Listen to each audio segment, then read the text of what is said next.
Heute möchte ich Ihnen ein Thema näher bringen, das uns schon seit Menschengedenken bewegt.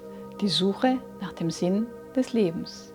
Die Möglichkeit, ein individuell korrektes Leben zu führen, mit Tugenden, mit der richtigen Verhaltensweise, sich nicht täuschen zu lassen und das in einer funktionierenden Gesellschaft. Heute möchte ich Ihnen eine Handschrift des frühen Humanismus nahebringen aus Italien. Ich möchte Ihnen einige Bilder zeigen aus dem frühen 16. Jahrhundert, die sich mit diesem Thema schon befassen, rückgreifend auf die antike Philosophie. Es geht darum, wie wir individuell unseren eigenen Lebensweg finden können, ohne abgelenkt zu werden von Irrungen und Wirrungen und wie wir tugendhaft in einer funktionierenden Gesellschaft miteinander leben können. Dieser Text stammt schon aus dem 1. Jahrhundert nach Christus. Er wurde eigentlich einem Philosophen zugeschrieben, dem Schüler von Sokrates mit Namen Kebes. Ist aber dann natürlich revidiert worden, weil das zeitlich nicht übereinstimmen kann. Insofern wird dieser Autor Pseudo-Kebes genannt. Der Text, mit dem wir uns befassen, stammt aus dem frühen humanistischen Italien.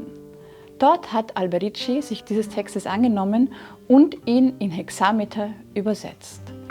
Natürlich passt dieser Text besonders gut in das Bild des frühen Humanismus, wo sich die Menschen begannen damit auseinanderzusetzen, mit der Antike auseinanderzusetzen und aber natürlich auch mit der Individualität und der eigenen Lebensfindung im Sinne von, wie kann ich durch Wissen und Tugend zu einer höheren Form des Lebens und zu einer höheren Form der Gesellschaft gelangen. Im Gegensatz zum Mittelalter, wo der Mensch ausgerichtet ist auf das Jenseits und auf das Schicksal, wird nun mit dem Humanismus die Bestimmung des Menschen selbst definiert, indem er durch Wissen und Tugend zu der höchsten Form finden kann. Das kleine Büchlein und der kleine Text, die Miniaturen, mit denen wir uns heute befassen, beschreiben sowohl die Stimmung der Zeit außergewöhnlich, wie auch bringen sie uns dieses Thema in einer besonders schönen Form nahe. Ist es nicht so, dass wir uns heute auch noch immer damit befassen, warum sind wir auf die Erde gekommen? Was ist der Sinn unseres Daseins von jedem Einzelnen, sowohl wie auch von der Gesellschaft? Wie finden wir den richtigen Weg? Heute suchen wir ihn teilweise in Meditation, Mindfulness. Viele Kurse werden angeboten und auch Philosophie und Religion befassen sich mit diesem Thema intensiv, früher und heute. Nun gehen wir gleich in medias res und beginnen bei unserem kleinen Buch mit der Vorgeschichte. Eine Besuchergruppe kommt in einen Tempel des Kronos oder Saturn und sieht dort ein wunderschönes Gemälde hängen. Auf diesem Gemälde sind 3 Maulringe zu erkennen, die aber für die Besucher nicht näher erklärbar sind. Also wenden sie sich fragend an einen alten Mann, der sich in diesem Tempel befindet. Der Alte erklärt sich sofort bereit, den Besuchern dieses Bild zu erklären. Und so kommen wir zum Anfang dieses spannenden Textes, der sich mit dem Beginn des Lebens befasst. Hier beginnt der Lebensweg, vorgezeichnet auf einer kleinen Miniatur, der begleitet ist von personifizierten Eigenschaften in dieser allegorischen Dichtung, die uns zeigen soll, wie wir an Gefahren, denen wir ständig ausgesetzt sind, vorbeikommen können und wie wir den richtigen Weg anhand der Tugenden, der wahren Tugenden und des Wissens finden können. Auf dem ersten Bild beginnt der Weg des Lebens. Wir sehen hier ins Bild gehend auf einem kleinen Weg ein paar nackte Kinder, die gerade geboren worden sind und die ihren Lebensweg antreten. Darüber auf dem ersten Mauerkreis zu lesen ist, auf der Außenmauer, Vita Humana. Und auf dem Schild, das an einem Baum rechts davon hängt, steht, hier geht man zu den Schmerzen. Denn der Autor setzt voraus, dass die Findung der letzten Weisheit und des höchsten Lebensniveaus begleitet ist von einem steinigen Weg und von vielen schmerzhaften Erfahrungen, die jeder durchleben muss. Zuerst begeben sich die Kinder zu einem links sitzenden Genius, nämlich Gott, der ihnen gute Ratschläge erteilt. Das sieht man anhand des geöffneten Buches, aus dem er diese Ratschläge vorliest. Zugleich aber hat er auch in seiner rechten Hand ein Erziehungsmittel, das durchaus geläufig war, nämlich eine Zuchtrute. Nachdem die Kinder die Weisheit von Gott mitbekommen haben, führt sie der Weg aber direkt zur Deceptio, zu der Enttäuschung, die ihnen sofort einen Trank an die Lippen führt, der Irrtum, Error ist. Und damit ist die gesamte Weisheit so wieder vergessen.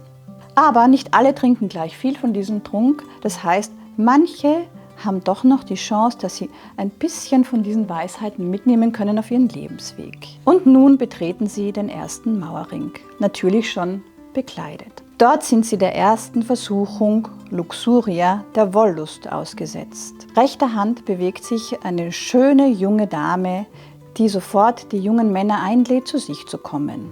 Ob sie dieser Versuchung widerstehen können, wird sich zeigen. Links davon sehen wir, an die Mauer gedrückt, 3 Tugenden stehen, die versuchen, die Männer doch von diesem gefährlichen Weg wegzubringen. Einem ist es gelungen. Er steht in der Gruppe der 3 Tugenden und er wird den richtigen Weg finden. Der andere, der sich in diese Richtung begeben hat, wird aber von der Trägheit, Inertia des Weges abgewandt. Sie zieht ihn an der Hand weg von den Tugenden. Dahinter sehen wir gleich die Instabilitas, die Unbeständigkeit des Irdischen, auf einer Kugel balancierend personifiziert stehen. Ein wundervolles Sinnbild für die Unbeständigkeit im Leben. Rechts davon sehen wir Fortuna.